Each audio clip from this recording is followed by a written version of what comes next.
Ternary operator आपको पढ़ा चुका हूँ। इसके 3 पार्ट्स से ताल्लुक़ है, एक कंडीशन थी और 2 इसकी एक्सप्रेशंस थी। कंडीशन अगर ट्रू होती है तो फर्स्ट एक्सप्रेशन एग्जीक्यूट होगी और कंडीशन अगर फॉल्स होगी तो सेकंड एक्सप्रेशन एग्जीक्यूट होगी। ये इसकी एक एग्जांपल है।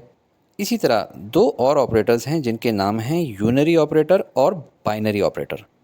यूनरी जैसे यूनिट यानी 1 और बाइनरी मतलब 2। वो ऑपरेटर जो सिर्फ सिंगल ऑपरेंड पे वर्क करे उसे यूनरी ऑपरेटर कहते हैं। इनमें minus, plus plus, minus minus और लॉजिकल ऑपरेटर नॉट शामिल हैं। इसकी एग्जांपल्स देखें, जैसे कि माइनस की एग्जांपल। इसको हम आम तरीके से a = a - b भी लिख सकते हैं। अब इसकी इंक्रीमेंट और डिक्रीमेंट ऑपरेटर वाली एग्जांपल देखें। इन तीनों एग्जांपल में सिंगल ऑपरेंड यूज़ हो रहा है।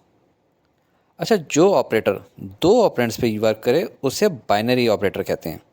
इनमें minus, plus, multiply, divide, remainder और लॉजिकल एंड और लॉजिकल और शामिल हैं। इसकी भी कुछ एग्जांपल्स देखते हैं।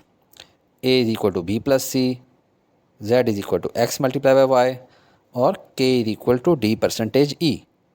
इन तीनों एग्जांपल्स में देखें 2 ऑपरेंड्स इस्तेमाल हुए हैं। ऑपरेंड्स बोले तो वो वेरिएबल्स जिन पे एक्शन हो रहा है।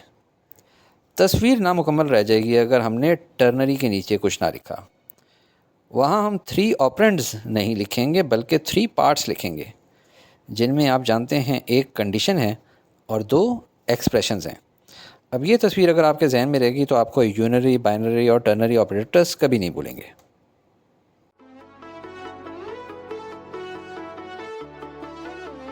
Study with me, a learning experience.